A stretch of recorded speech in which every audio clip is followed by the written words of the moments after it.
Coming up today, the government and the presidential office hold talks on improving Korea's financial health to ensure the country can cope with future risks ahead of time. South Korea's top central banker expresses concern over a possible slump in the profitability and fiscal soundness of local banks as they undergo restructuring.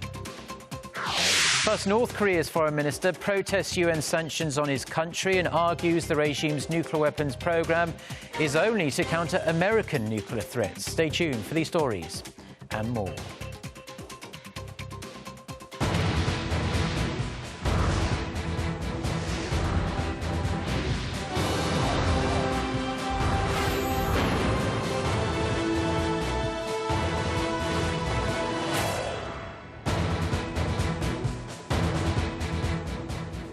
Hello, it's noon on Friday, the 22nd of April. You're tuned in to our midday newscast here on Arirang TV. Thank you for joining us.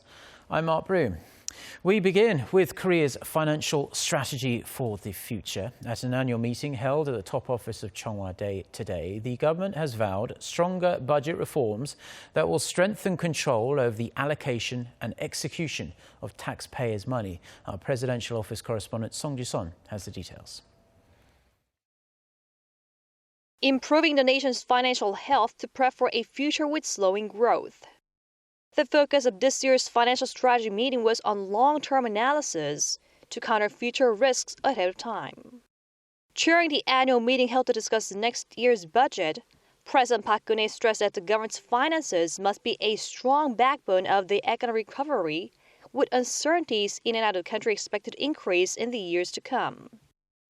Korea's rapidly aging society, coupled with a rise in welfare demand and a fall in potential growth, poses a serious threat to the nation's fiscal health in the future. The government has vowed all-out reform efforts to effectively manage Korea's finances through SMART, which stands for strategy, merge, autonomy, restructuring, and technology, for a more strategic distribution of resources. Korea will reinforce its fiscal regulations for stricter budget controls, and a related bill will be passed to the National Assembly in the latter half of this year. The central government will also press local governments to be more responsible for their budget operations. It will also give the nation's 17 innovation centers a greater role so they can create more jobs through employment zones launched in each branch. Song Ji-sun, Arirang News. The head of Korea's central bank has vowed to lay out measures to counteract financial instability that could be caused by corporate restructuring. His comments come as the government and the nation's political parties prepare to shake up the corporate sector. Hwang Jie reports. Meeting with the leaders of Korea's commercial banks on Friday, the country's top central banker Lee Ju-yeol expressed concerns over a possible decline in the bank's profitability. He added that their problems could be aggravated once the government's push to reform the corporate sector kicks in. With that, he pledged that the Bank of Korea will lay out measures to counteract financial instability that could be prompted by the reforms. The BOK chief did say, though, that local banks will be able to overcome such difficulties as they have built the capacity to absorb losses. Korea's corporate restructuring drive has been gaining momentum, with the government as well as the ruling and opposition parties gearing up to form a consultative body to discuss the issue. The leaders of both the main opposition, the Minju Party of Korea, and the minor opposition People's Party, which generally side with the labor sector, have expressed a willingness to cooperate with the government's corporate restructuring plans. But even with the opposition parties, the government and the ruling party basically on the same page in regards to the reform plans, pundits say talks to complete such efforts will not be smooth sailing. Hwang Jie, Arirang News. Now, the issues of corporate restructuring and labor reform were also the subject of debate at a meeting of the nation's major political parties earlier on this Friday. The leadership of the ruling Saenuri Party likened the issue of labor reform and corporate restructuring to threading a needle, urging for swift passage of economy-related bills stalled at the National Assembly. The main opposition Minju Party of Korea said the government should come up with a blueprint on how to set up and carry out the restructuring of the economy, which is too heavily reliant on large corporations, is what it said. Now, the splinter People's Party said it will take note of public sentiment displayed in the general election held last week and try to communicate with the government to settle a number of matters regarding the people's livelihoods. They all voiced the need to come together to be more productive in the 19th National Assembly as the session does near its end. The vice floor leaders of the three negotiating parties are expected to meet next Monday, where they will discuss a number of bills that will reach the floor for voting during the month-long parliamentary session. North Korea's foreign minister has vowed that Pyongyang will counter US nuclear threats with its own nuclear weapons. He also slammed the United States, saying it was plotting to launch a nuclear attack on his country. Park Jong-hong reports. North Korea has unleashed more hostile rhetoric against the United States. Speaking in New York on Thursday, the regime's top diplomat Lee Soo-yong slammed the U.S. for conducting what he calls nuclear war exercises to attack the North, apparently referring to the annual military drills between the U.S. and South Korea. As a consequence, Lee said his country developing nuclear weapons was inevitable in order to counter the nuclear threat posed by the U.S. The minister made the remarks during a keynote speech at a high-level meeting of the 2030 Sustainable Development Goals at the UN headquarters. Lee claimed Pyongyang tried to have dialogue and made efforts through international law to remove the nuclear threat, but he said it was to no avail. He added North Korea will make sure the U.S. pays the price for hampering the North's sustainable development and urged Washington to immediately end its, quote, hostile policy toward Pyongyang. He also had some harsh words for the United Nations. He strongly protested the UN Security Council sanctions against the North, saying they are a challenge to the country's sustainable development. He vowed that North Korea will never give in to the sanctions. North Korea's foreign minister is in New York for the signing of a historic UN climate agreement set for Friday, local time. Park Jong-hong, Arirang News. Now, with North Korea's continued aggressive rhetoric, talks on how to deal with the regime's threats will take place in Beijing today between the top nuclear envoys of South Korea and China. Kwon So-ah reports. South Korea's top nuclear chief Kim Hong-gyun and his Chinese counterpart Wu Da-wei will meet for bilateral talks in Beijing this afternoon. Before departing, Kim gave an interview with a local news outlet and stressed the importance of close communication with Beijing at this time, citing North Korea's violation of UN Security Council resolutions through its attempted test firing of a mid-range ballistic missile last week. Implementation of sanctions is expected to be on the top of the agenda at the talks. The meeting comes just a day after Wu's one-on-one with Washington's representative to the six-party talks, Song Kim, in which they expressed strong opposition to Pyongyang's irresponsible acts and concern regarding a possible fifth nuclear test. We, and in fact, I think other members of the six-party process have made very clear that we remain open to credible and meaningful diplomacy. We all want that. Unfortunately, North Korea has shown no interest in working with us towards some credible and meaningful effort towards denuclearization.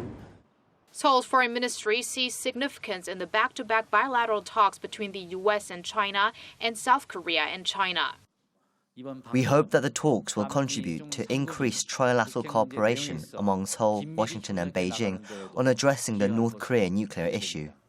Some experts say a three-way meeting may not bear much fruit.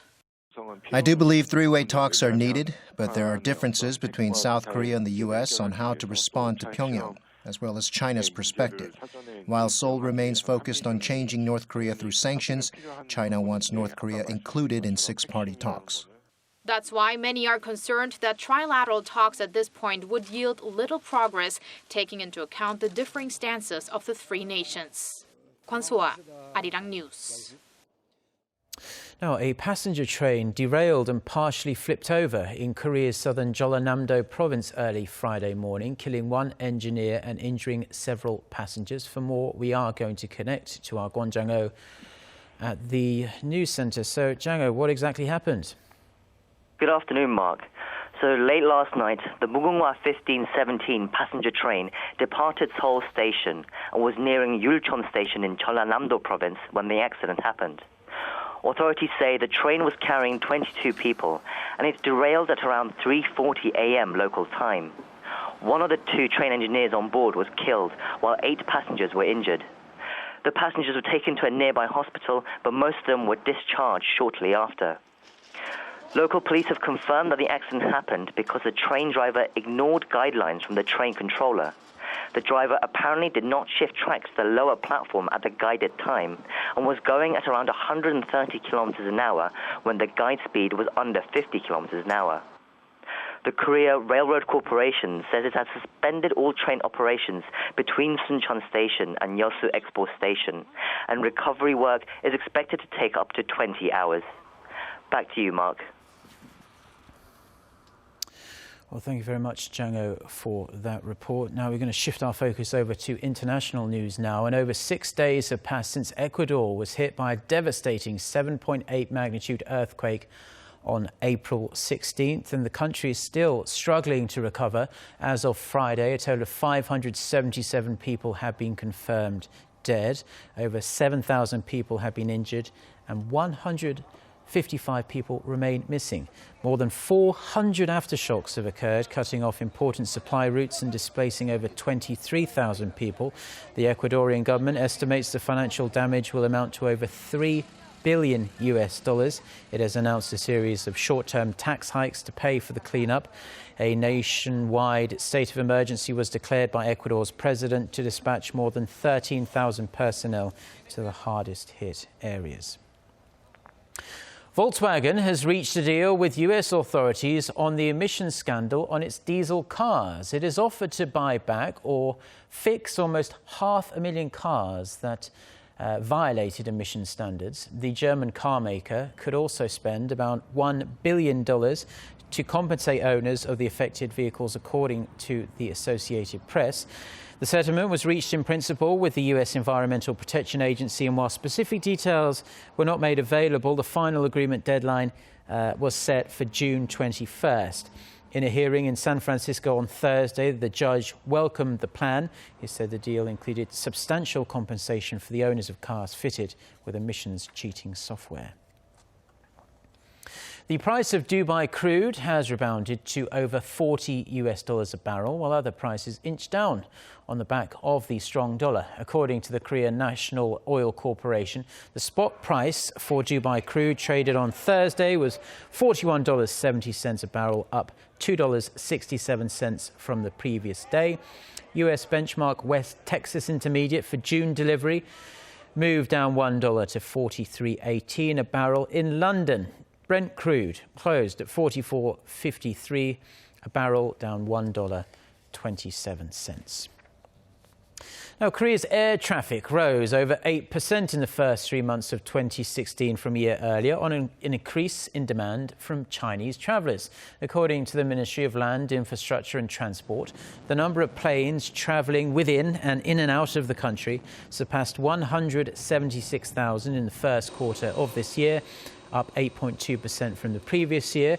The number of planes passing through Korean airspace rose 16% on year to nearly 12,000 over the cited period. Of those, nearly 6,000 were Chinese aircraft, up 39% from a year ago and surpassing the 5,000 mark for the first time. According to Korea's Transport Ministry, the figure will remain on an upward trend as Chinese people's demand for overseas travel continues to rise. The world of pop is in mourning again after the death of American music legend Prince. The world-famous icon had reportedly been suffering from the flu. Kim Min-ji reports. Prince, one of the most inventive and eccentric icons of pop, died early Thursday local time. The 57-year-old was found unresponsive in an elevator at his Minnesota estate and was later pronounced dead. It comes days after reports that he had been suffering from the flu, and an investigation has been launched to find the exact cause of his death. Making his debut in the late 70s, Prince released more than 30 albums and is famous for songs like Purple Rain and When Doves Cry. He sold more than 100 million records during his career and won 7 Grammy Awards. News of Prince's death shocked fans and sparked mass tributes and messages of condolences from around the world. He was just a great genius musician. I mean, his first album he did all himself, played all 27 instruments at 19 years old. I mean, definitely an icon, and he will certainly be missed. He wasn't like anyone else. He was like James Brown wasn't like him. Michael Jackson was. He was very unique in what he did. He brought something new that nobody ever thought about doing. Prince, we lost a legend. He's one of those people that he's before his time. There'll never be another Prince. Fans also left flowers and purple balloons outside Prince's Paisley Park studios, while others flocked to record stores to buy his albums and merchandise. After news of his death, the pop icon also topped the iTunes charts. Kim Min-ji, Arirang News. And on that sad note, that's where we leave it for now. I'm Mark Broom. Thank you as always for watching our news bulletins. We'll be back throughout the day with more newscasts. Our next one coming up at 3 p.m. Korea time. So until then, goodbye.